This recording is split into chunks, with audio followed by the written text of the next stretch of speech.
Très bien. Bonjour à toutes et à tous. Donc, je suis moi Patrice Fourel, je suis le responsable de la maison régionale de la performance de Asport Bretagne. Il y a 2 ans, le GIP Sport Bretagne avec les Crêpes dans les autres régions se sont vus confier la compétence de l'État en matière de sport de haut niveau. C'est la raison pour laquelle nous sommes en mesure aussi de vous proposer ce webinaire et de vous parler aujourd'hui des sportifs de haut niveau. Si on le fait, c'est aussi grâce à nos partenaires, j'y reviendrai, tout à l'heure. Mais si aussi on le fait, c'est aussi, grâce à une impulsion, nationale qui a été donnée par, Amélie Oudéa-Castéra, un ministre en charge des sports qui, avec le soutien de l'ensemble du gouvernement, dès sa prise de fonction, a souhaité, vraiment, mieux accompagner les sportifs dans leurs projets socio-professionnels. C'était quelque chose d'essentiel pour elle, ça a été un des premiers sujets qu'elle a pu porter, si elle l'a porté aussi de façon aussi forte, c'est parce que, elle avait une certitude et une certitude que l'on partage, qui est qu'accompagner aujourd'hui un sportif dans sa réussite sportive, eh bien, c'est aussi l'aider à construire un projet de vie, qui est cohérent avec, ses valeurs et qui est équilibré entre ses différents projets. Ces différents projets qui sont à la fois des projets personnels, comme tout un chacun, des projets familiaux, des projets, professionnels et des projets sportifs. Et c'est en ça, je pense que les entreprises ont aujourd'hui un rôle important à jouer dans la réussite de nos sportifs sur les grandes échéances, et notamment les échéances qui arrivent avec, les jeux olympiques et paralympiques en 2024, facilitant l'accès, des sportifs de haut niveau, à leur entreprise avec des aménagements d'emploi qui vont leur permettre, de concilier l'ensemble de leur projet de vie.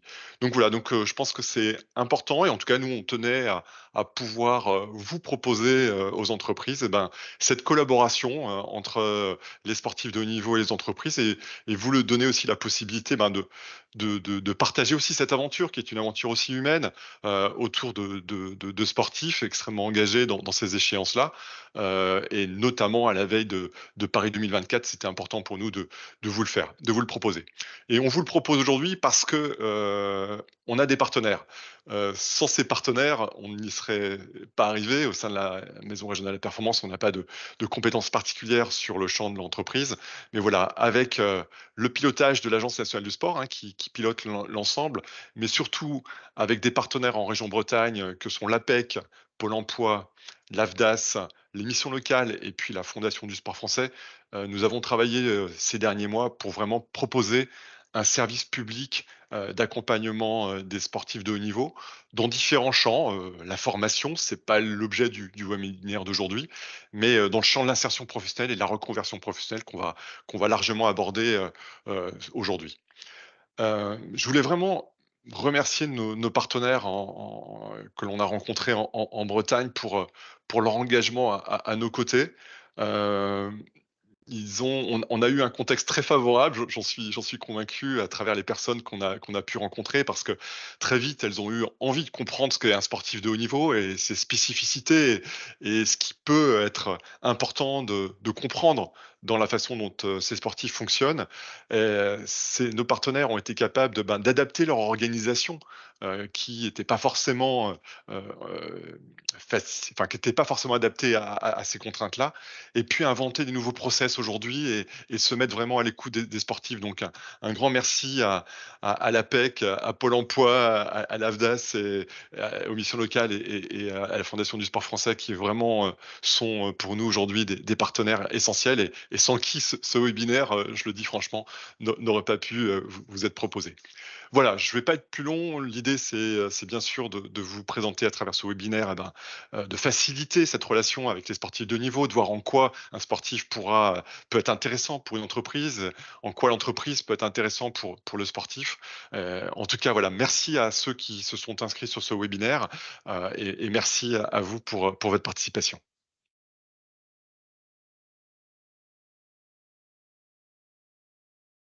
Merci beaucoup et en tout cas au nom de l'APEC, puisque je suis Marion Dubus, au niveau des relations entreprises, en Bretagne, j'agis moi plus particulièrement sur le territoire du 35 et c'est évidemment aussi vraiment avec grand plaisir qu'on est associé l'APEC au niveau national et donc particulièrement en effet la Bretagne puisque expérimentale aussi dans ce projet-là. On est ravis de pouvoir déjà accompagner des sportifs de haut niveau donc parmi les cadres que nous rencontrons dans leur insertion professionnelle et dans leur reconversion. En tout cas, c'est clair, cette mise en relation qu'on a voulu, en tout cas par ce webinaire de sensibilisation, d'acculturation et d'entrer vraiment dans cet univers des sportifs de haut niveau, bah, c'est aussi une façon de répondre, pourquoi pas, aussi au recrutement. Et aujourd'hui, recruter, je pense qu'en tant qu'entreprise, je ne vous apprends rien, mais clairement, voilà, bah, on a la chance déjà en Bretagne d'avoir été une région qui s'en est très très bien sortie aussi depuis la crise Covid, avec des intentions de recrutement qui sont très très fortes, et c'est vrai aussi au niveau national, mais particulièrement au niveau de la Bretagne. Avec en effet en face des entreprises qui en effet estiment que recruter, ça devient vraiment très difficile.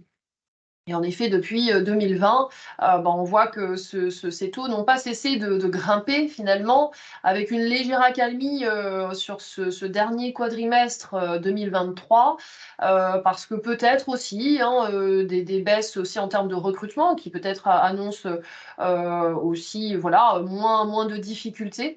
Mais en tout cas, c'est vrai que les entreprises, elles, au niveau de l'APEC et de la façon dont on les interroge, puisque l'APEC, c'est aussi un observatoire, eh ben, elle nous remonte en tout cas que recruter c'est difficile parce qu'en effet, il n'y a pas forcément en tout cas les professionnels qualifiés en face, pas forcément du volume, donc pas forcément de choix. Et aussi, voilà, vraiment cette nécessaire voie d'ajustement finalement et d'exploration d'autres voies de recrutement. Et quand on leur demande justement comment est-ce qu'elles réussissent finalement à recruter, c'est en effet en réalisant un certain nombre d'ajustements. Et ces ajustements, en effet, vous le voyez dans le petit graphique qui est ici, voilà, alors en premier lieu, la rémunération, en effet, qui a été un des enjeux, un des critères aussi de mobilité et puis de choix finalement pour les cadres à venir ou pas dans une entreprise. Mais on voit très nettement que sur les 5 premiers piliers, finalement, et leviers d'ajustement, on voit qu'en effet, recruter un cadre qui n'a pas forcément toutes les compétences techniques, recruter quelqu'un qui a moins d'années d'expérience, peut-être redéfinir aussi les missions et responsabilités, donc en termes d'organisation du travail, de missions, de projets transversaux, d'organisation même du temps, clairement, de travail. Ou même encore recruter un cadre qui n'a pas l'expérience managériale, font en effet parfois voilà, réfléchir vraiment les entreprises pour réussir à recruter. Et globalement, c'est vrai que face à tout cela, une obligation nécessaire des entreprises à aller vers des ajustements, une flexibilité du temps de travail, des aménagements parfois, parce qu'en effet, certains candidats vont avoir des projets entrepreneuriaux, intrapreneuriaux aussi. Et donc, en effet, un sportif de haut niveau, on peut se dire qu'en effet, voilà, il a aussi besoin de cet aménagement. Et donc, ça peut être aussi une voie finalement de recrutement. Et quand, en effet, voilà, on les interroge un petit peu sur les viviers aujourd'hui qu'elles peuvent utiliser en termes de compétences, c'est vrai que les sportifs de haut niveau ne sont pas cités. Voilà. Et c'est aussi pour ça qu'on est là aujourd'hui, parce qu'il y a clairement, entre les hautes compétences des sportifs de haut niveau et les demandes de compétences des entreprises et le nécessaire aménagement et des emplois et à la fois du temps de travail, finalement, sans doute une corrélation qu'on essaie en tout cas de mener aujourd'hui dans le cadre de ce webinaire. Merci Marion. Donc, pour ta présentation, nous avons pour la suite demandé à Véronique Barré d'intervenir. Elle est compétente et a de la connaissance forte sur l'insertion et la reconversion des sportifs de haut niveau. Donc, Véronique, c'est à toi. Merci Sophie, bonjour à tous. Donc oui, Véronique Barré, je m'occupe de l'association Collectif Sport et on notre mission est d'accompagner les sportifs dans la préparation de leur reconversion, mais aussi on accompagne les clubs, les instances sportives. Ça fait plus d'1 an qu'on est sur ce sujet-là avec l'Agence nationale du sport et les MRP. Et puis aussi les entreprises, parce que c'est vers là que vont se diriger les sportifs. Notre sujet, là, il est donc de regarder ensemble quelles peuvent être les motivations d'une entreprise à recruter un sportif et comment le faire. J'observe, moi, aujourd'hui, que le monde de l'entreprise s'ouvre au profil des sportifs, notamment avec tous les ajustements réalisés que Marion vient de nous partager. Mais ce que j'observe, c'est que c'est souvent sans en percevoir toute la richesse du parcours qu'ils ont vécu, parfois sur la base de représentations assez réductrices ou dont on voit peu le potentiel de transfert aux problématiques concrètes de l'entreprise. Alors, pour introduire le sujet, on a décidé de vous passer une vidéo qui correspond à l'épisode 7 d'une série documentaire que j'ai réalisée sur le sujet, qui s'appelle « Le sport des médailles et après ». Et donc, Sophie, je te laisse lancer l'épisode. On se revoit après.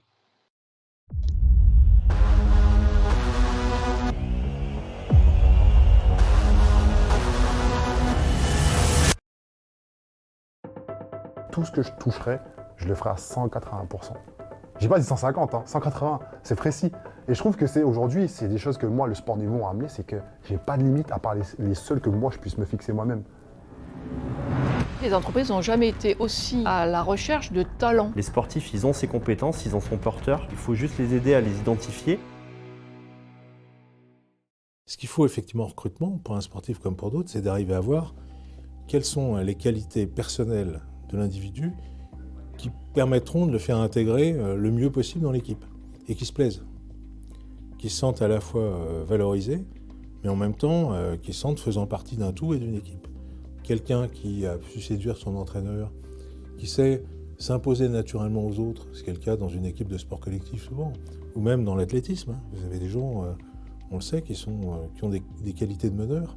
Donc ça, il faut effectivement en tenir compte. Il n'y a pas aujourd'hui encore de thématique dans les grandes écoles sur comment repartir au charbon le lendemain qu'on s'est pris à une porte au visage. Le sportif, il perd le samedi, dimanche soir, il y a entraînement. Et quand tu vas à entraînement, personne ne veut te voir ruminer ta défaite ou non, parce qu'il y a un match à aller gagner. Les qualités en termes de gestion de crise à des personnes qui sont soumises à l'incertitude, au stress, à la fatigue, etc. Le sportif, qu'il soit de haut niveau, mais le sportif déjà connaît tous ces moments. Dans ces moments d'incertitude, toutes ces qualités vont servir à l'entreprise pour passer les vagues de ces crises. On n'en a pas conscience quand on est sportif. On le vit. On le vit, on le cumule, on l'intègre dans notre propre identité, se rendre plus courageux, quand on fait quelque chose, se donner à fond dans ce qu'on fait, tenir la distance, accepter la souffrance qui va avec cette distance qu'il faut tenir. C'est des choses qui nous semblent évidentes dans le sport. On ne se donne pas le choix de l'accepter parce que c'est le prix à payer pour la médaille au bout. Mais on ne se rend pas compte en fait qu'on est en train de capitaliser un trésor d'outils qui vont nous servir vraiment dans notre autre vie professionnelle entre autres. L'athlète de haut niveau en fait il est constamment à la recherche de la performance en fait. Quand vous faites du sport de niveau, le but c'est quoi? C'est de gagner. C'est gagner la course, gagner le match, peu importe, mais c'est de performer en fait. Et donc vous allez trouver n'importe quel moyen pour être meilleur ou pour vous améliorer tout le temps. Enfin, ça fait partie du quotidien de l'athlète de haut niveau. Quand le jour où ça s'arrête, en fait, ça vous le retranscrivez dans votre quotidien dans une entreprise. Et en fait, non, si on vous aide pas et si on vous met pas le doigt sur ces qualités-là, vous ne pouvez pas déjà vous en rendre compte et vous ne pouvez même pas du coup les exploiter. J'étais sur une discipline qui avait des obstacles. Je faisais du 100 mètres haie. Chaque obstacle, chaque haie est un compteur à zéro. Donc, c'est une école aujourd'hui que de se dire à chaque épreuve, il faut se dire qu'on doit passer cette épreuve pour aller à l'étape suivante. Et on retrouve vraiment une course de haie dans une vie professionnelle au quotidien, chaque jour, mais aussi sur le long terme. Et puis finalement, quand on a franchi la ligne d'arrivée, la reconnaissance. En tout cas, on l'attend. comme pour une course. Tout est transposable quand tu rentres dans une salle et que tu t'engages sur un projet sportif sur du long terme, hein, parce que pour un sportif, les Jeux, c'est des années de préparation. Et tu apprends le goût de l'effort, la rigueur, la discipline, tu apprends à bien te connaître. Et moi, ça m'a surtout donné confiance. Et cette confiance, tu la transposes dans tout ce que tu fais, que ce soit en cours, que ce soit dans tes relations avec les autres, où tu te sens un peu plus à l'aise, plus légitime, et tu as envie de prendre ta place. Et moi, j'ai beaucoup appris sur le ring en me disant, tu montes sur un ring et tu prends ta place et tu arrêtes de t'effacer, il faut exister. Et cette posture-là, tu l'adoptes partout où tu vas. Dans l'entreprise, il n'y a pas souvent la place pour le droit à l'erreur. En fait, ça, c'est une réalité. C'est mal vu. L'échec, il est pas bien compris, en tout cas. Alors qu'en fait, un échec, c'est pas grave. C'est juste, on a raté quelque chose, c'est juste apprendre de cet échec et puis en faire quelque chose de positif derrière. Et ça, le sportif, c'est quelque chose qu'il connaît quasiment à chaque entraînement, pas à chaque compétition, mais à chaque entraînement, il y a des choses qu'il va faire moins bien que ce qu'il avait prévu de faire, que ce que l'entraîneur avait projeté sur cet entraînement. Et quelque part, l'athlète est toujours en perpétuelle progression. Et ça, c'est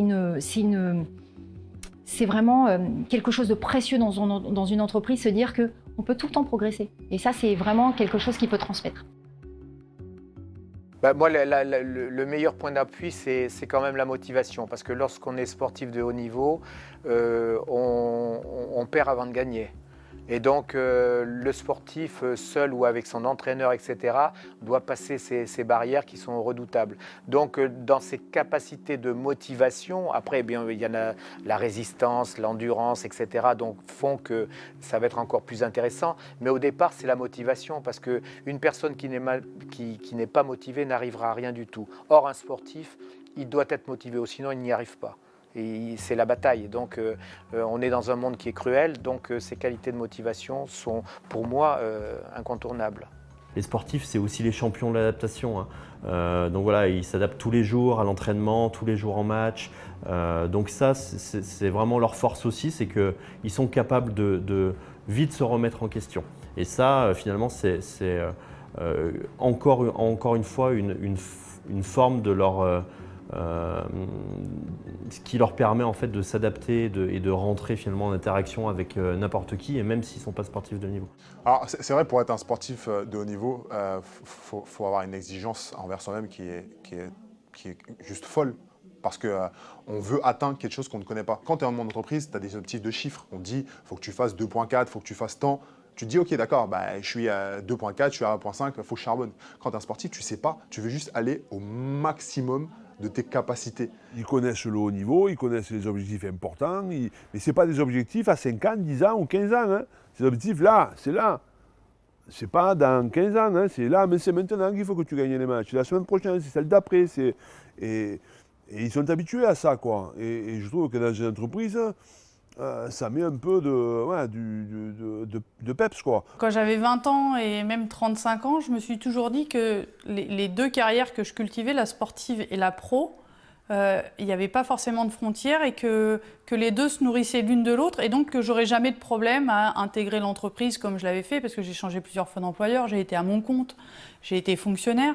Et je me suis dit que tout ça, c'était tellement des expériences multiples que ça allait forcément porter ses fruits. Comme dans le sport, en fait. Quand tu fais plein de sports, tu acquiers des compétences que tu transfères ailleurs. Donc, j'ai jamais eu trop peur du lendemain en me disant, c'est cool, je suis en train de mettre plein de compétences dans ma hotte, et donc à la fin, ça sera super ce que j'aurai entre les mains.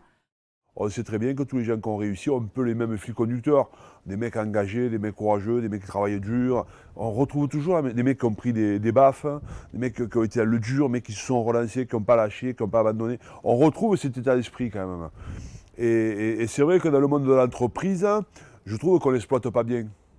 Je trouve qu'on ne l'exploite pas bien. Et je trouve surtout qu'on ne l'exploite pas bien parce qu'on ne sait pas les mettre à leur place, on ne sait pas valoriser leurs compétences. Et parce que quand même, alors, je vais parler du sport que je maîtrise ou que je contrôle, quoi, en tous les cas. Le rugby, donc c'est un sport d'équipe, un sport de combat. Ce sont des mecs qui sont habitués à aller au combat. Ce sont des mecs qui sont habitués à travailler en groupe. Ce sont des mecs qui sont habitués à se remettre en cause en permanence. Et je trouve que dans une entreprise, aujourd'hui en tous les cas, dans la vie que nous menons, ben, il y a des choses qui sont intéressantes, quoi. Et je trouve que l'entreprise ne l'exploite pas bien. Je pense qu'il y a beaucoup de qualités en fait, qu'on apprend dans le sport, qu'on pourra transposer dans le monde de l'entreprise. Après, j'attends vraiment pas de vivre la même chose, c'est-à-dire que le leadership qu'on a pu acquérir dans une carrière, j'ai pas envie que ce soit le même dans ma carrière d'après. J'ai vraiment envie que ma nouvelle carrière soit quelque chose de nouveau et de différent, et j'ai envie que ce que j'ai pu apprendre dans le rugby soit des outils. Notre capacité de communication, apprendre à assumer des responsabilités, à prendre des décisions, la rigueur qu'on a pu s'imposer pendant des années d'entraînement intensif, ce sera important et nécessaire pour préparer la suite, mais j'espère que dans ma prochaine carrière, j'apprendrai encore des choses, vraiment que ce soit un échange et que toute cette expérience, tout ce bagage qu'on aura derrière nous, ce soit quelque chose qu'on a dans son baluchon et ne pas vivre dans le regret et s'en servir vraiment comme une étape de vie qui nous a amenés vers là où on sera demain. Il y a déjà dans une grande part des pays anglophones comme Nouvelle-Zélande, Australie, Afrique du Sud, Angleterre, même en Amérique, c'est un grand exemple de ça, que le sportif c'est vraiment vachement intégré dans les entreprises, vite fait, parce que les gens voient les compétences qu'il a, les gens aiment d'intégrer les gens. Il y a maintenant les boîtes qui disent qu'ils voudraient juste les sportifs, juste les anciens sportifs, ils sont rien à foutre. Le reste, ils ne peuvent pas appliquer. Je ne dis pas ça, c'est la solution, mais je veux dire que les gens, ils ont déjà vu les compétences de ces gens-là et il fait le meilleur pour se mettre en place. Pour le sportif, si on le met en confiance, il apportera plus. Il apportera plus parce qu'il a un pouvoir de résilience, il a une capacité à rebondir, voilà, c'est la base du sportif. Hein. Nous, nos vies, c'est des échecs, des victoires, des échecs, des victoires. Donc on gère cela très bien. Encore faut-il qu'il ait confiance et qu'on lui ait bien fait comprendre, et j'espère bien que la méthodologie autour du livret de compétences va amener à ça. Dans l'entreprise, c'est pareil, voilà, on va rebondir parce que on n'a pas atteint les chiffres ce mois-ci, on les atteindra demain, on repart en étant hyper optimiste. Alors, je vais te redonner la main pour la suite. Merci. Véronique, je vous invite, si vous avez des questions, à les mettre dans le chat et on y répondra à la fin de l'intervention de Véronique. Ah, j'ai été un petit peu trop loin. Voilà. C'est bien, voilà. Merci beaucoup. Oui, on voulait vous partager cette illustration des compétences des sportifs avec cette vidéo et puis surtout de la façon dont ils les projettent en entreprise. Et c'est ça qui est intéressant, c'est de voir les liens qu'ils font entre ce qu'ils ont vécu dans leur pratique sportive et ce qu'ils perçoivent et ce qu'ils ont envie de redonner dans l'entreprise. On se rend compte que leurs expériences de vie, parfois réalisées d'ailleurs très jeunes, leur parcours dans la quête quotidienne d'une meilleure performance leur ont donc permis de développer des compétences dont l'entreprise a besoin.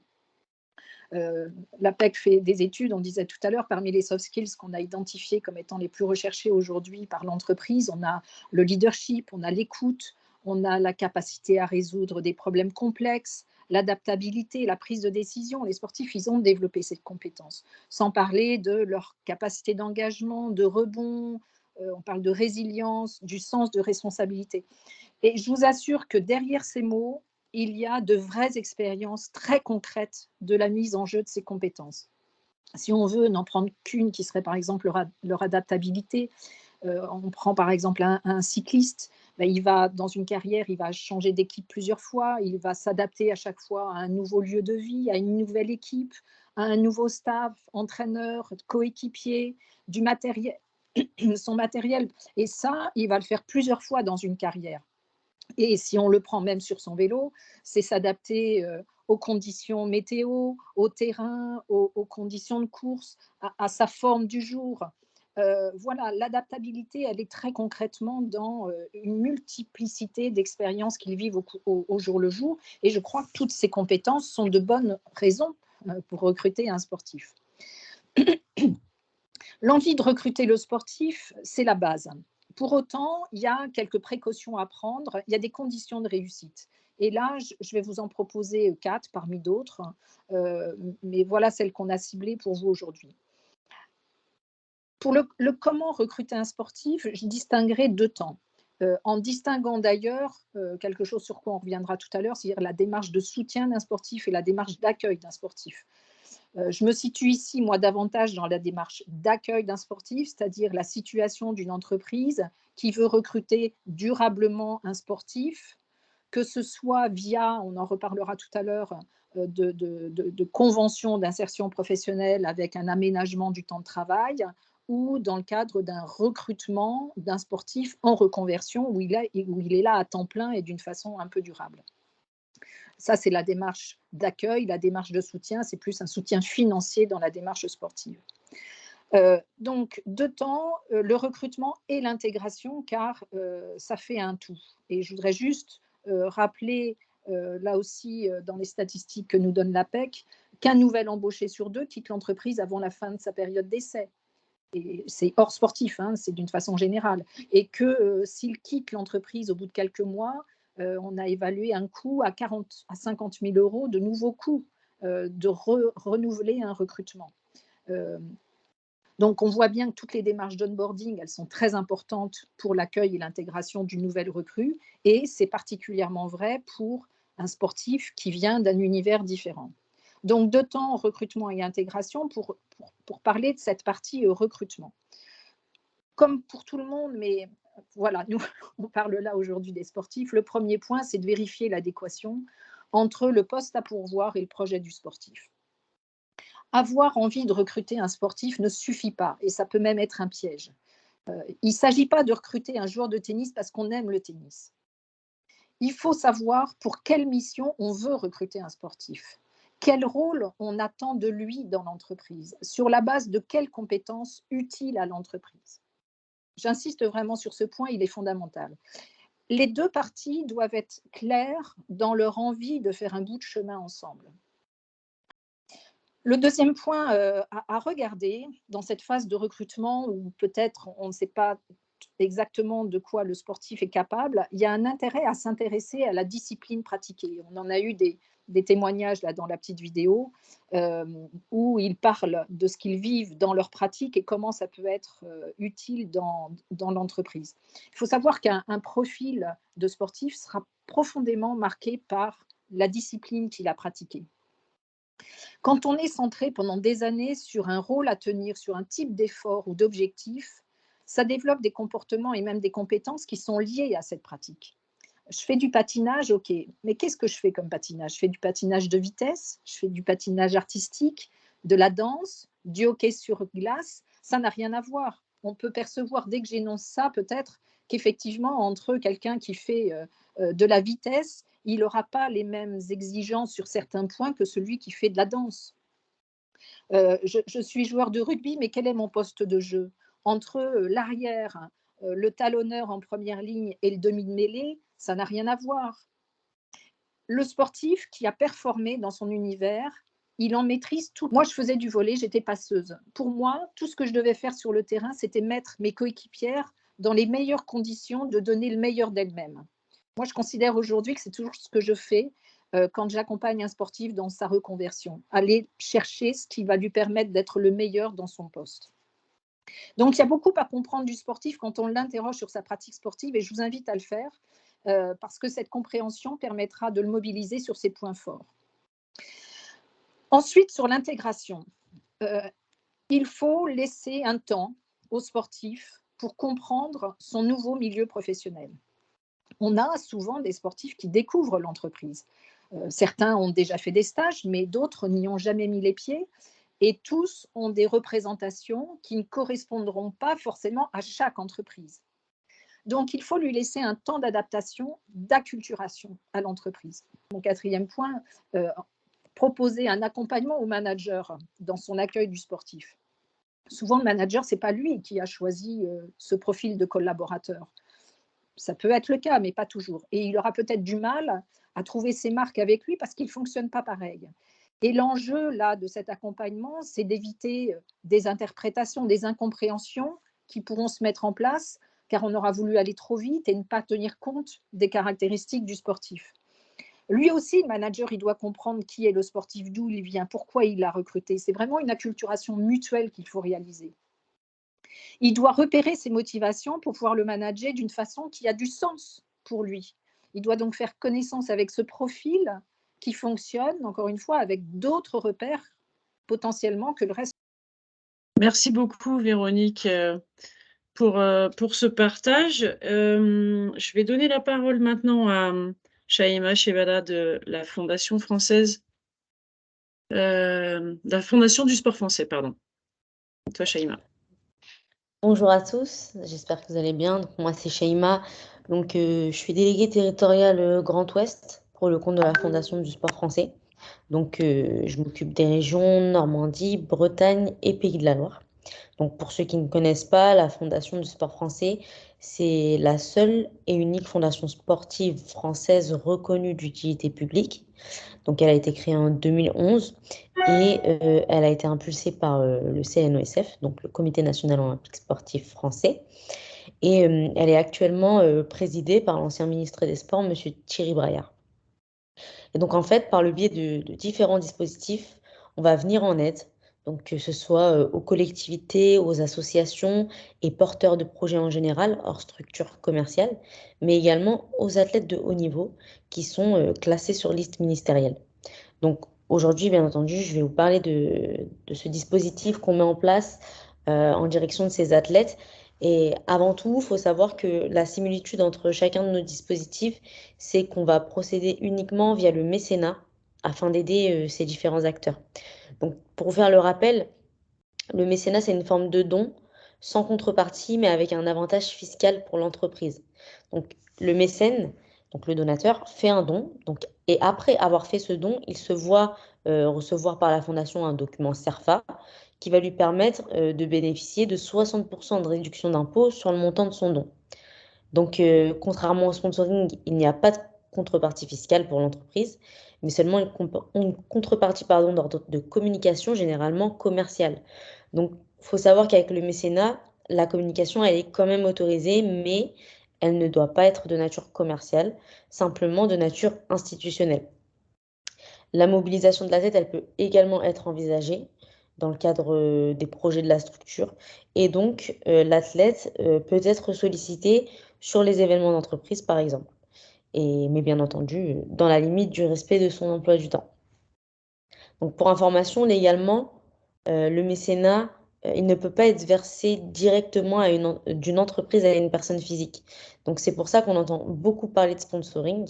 Mais il faut savoir que si une entreprise souhaite bénéficier de réduction d'impôt, en plus de soutenir l'athlète, c'est possible grâce à la Fondation du sport français qui, via notre reconnaissance d'utilité publique et nos statuts validés par le commissaire du gouvernement, va être en capacité juridique de faire le lien entre ces athlètes et les entreprises.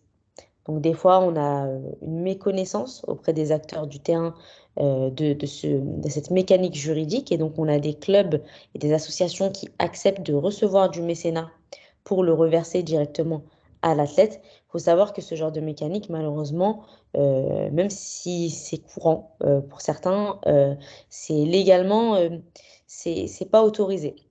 Donc là, ce dispositif qui s'appelle le dispositif Pacte de performance va pouvoir gérer en fait cette mécanique entreprise athlète. Donc le dispositif Pacte de performance, il est mis en place pour que l'athlète il puisse allier son double projet, donc professionnel, personnel et sportif, par le biais d'une bourse.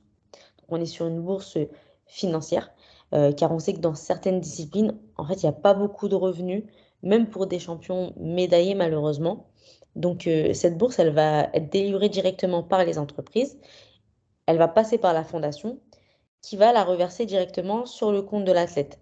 Et donc, ça va permettre à l'athlète de se concentrer sur ses échéances sportives, ses entraînements, sans avoir à aligner des petits boulots, travailler de nuit, éventuellement faire des prêts bancaires, ou de manière générale à se demander comment il va remplir son frigo après ses entraînements, comment il va payer son loyer. Et donc, pour certains athlètes, la relation entreprise-sportif va également permettre de préparer l'après-carrière, potentiellement par le biais de formations proposées par l'entreprise mécène ou tout simplement par la constitution d'un réseau grâce justement aux partenaires.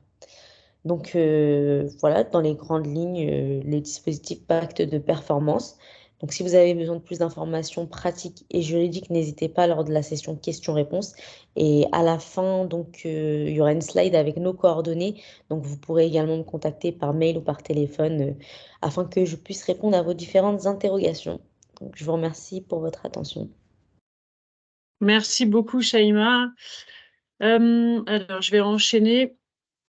Du coup, Sophie Brisson, je me présente, donc conseillère au niveau de performance à la Maison régionale de la performance Bretagne et chargée du pilotage du suivi socio-professionnel des athlètes et en relation avec à la fois les athlètes et les fédérations pour les aider à trouver le meilleur équilibre possible dans leur projet de vie.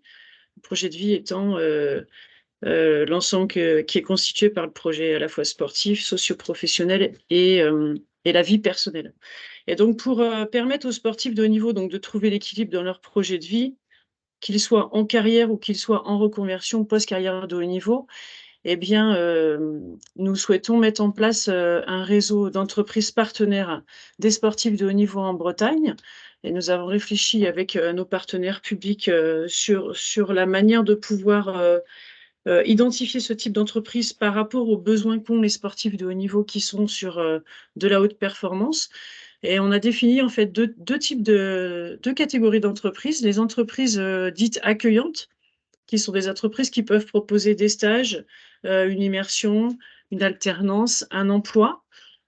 Si l'emploi est pendant la carrière, il est aménagé. S'il est post-carrière, il est à temps plein. Et aussi des entreprises qui peuvent recevoir des sportifs de niveau en enquête métier. Et puis les entreprises soutenantes, qui, comme le nom l'indique, soutiennent les sportifs de haut niveau et notamment sur la dimension financière via les bourses de mécénat que vient de nous présenter Shaima. Alors, vous allez avoir, donc à la suite du webinaire, je vais vous faire parvenir par mail le guide national qui a été constitué, qui a été créé par l'Agence nationale du sport en partenariat avec l'APEC et puis la Fondation du sport. Et ce guide sera également disponible en téléchargement sur le site de Sport Bretagne. Ça va vous permettre d'avoir de l'information complémentaire, notamment sur la définition d'un sportif de haut niveau, sur les bénéfices pour une entreprise d'accompagner un sportif de haut niveau, les différentes étapes d'une collaboration réussie. Véronique en a parlé lors de ce webinaire et vous pourrez aller un petit peu plus loin dans ces informations-là. Les dispositifs d'accompagnement qui existent aujourd'hui pour les sportifs de haut niveau, des témoignages de sportifs qui en bénéficient et puis les contacts en Bretagne. Voilà. Je vais vous proposer, alors il nous reste quelques minutes. Est-ce que on a des questions dans le chat, Marion? Est-ce que tu en as vu ou pas? Pas pour le moment. Ok, ben alors je vais vous proposer d'enchaîner et puis du coup, Marion, je te passe la parole. Oui, merci Sophie. En fait, on voulait vous sonder. En flashant ce QR code, vous pouvez répondre à ce questionnaire qui prend vraiment 2 minutes. Parce qu'en fait, finalement, il y a plusieurs cas de figure. Et comme l'a très bien dit Sophie, notre ambition, c'est aussi de créer un réseau d'entreprises SHN. Et sans doute, et on espère vraiment aller plus loin qu'en effet ce webinaire-là, et vraiment rapprocher, mettre en relation entreprises et sportifs de haut niveau.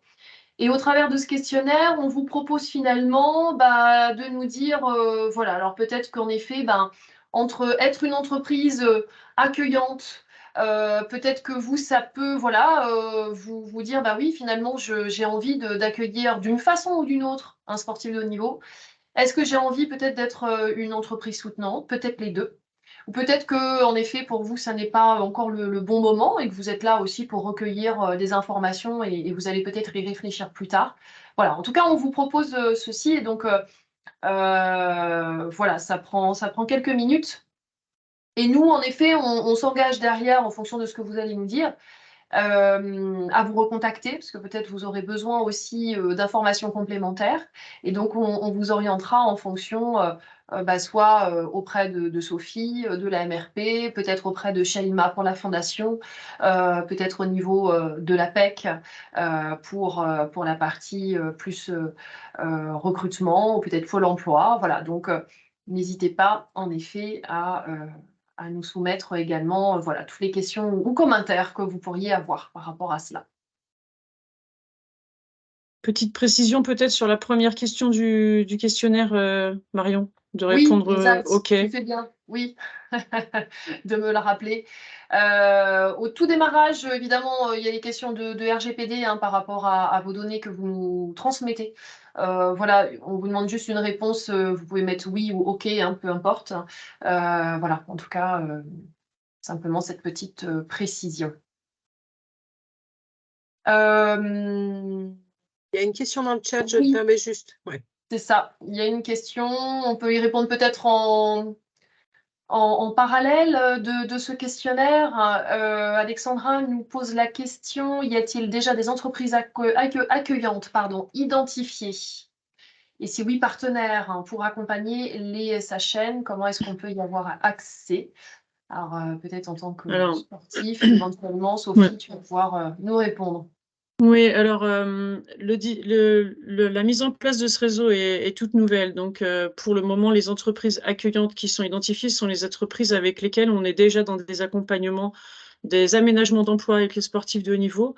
Là, on fait bénéficier de conventions d'insertion professionnelle et conventions d'aménagement d'emploi pour le secteur public, mais pour le secteur privé de convention d'insertion professionnelle, dispositif qui sera présenté dans le guide là, auquel j'ai fait référence tout à l'heure, on a des sportifs qui sont en carrière et qui bénéficient d'aménagement d'emploi. Donc ces entreprises, on va revenir vers elles pour savoir si elles sont partantes pour faire partie de ce réseau d'entreprises accueillantes, mais d'ores et déjà, elles accueillent des sportifs de haut niveau en carrière, certaines, oui.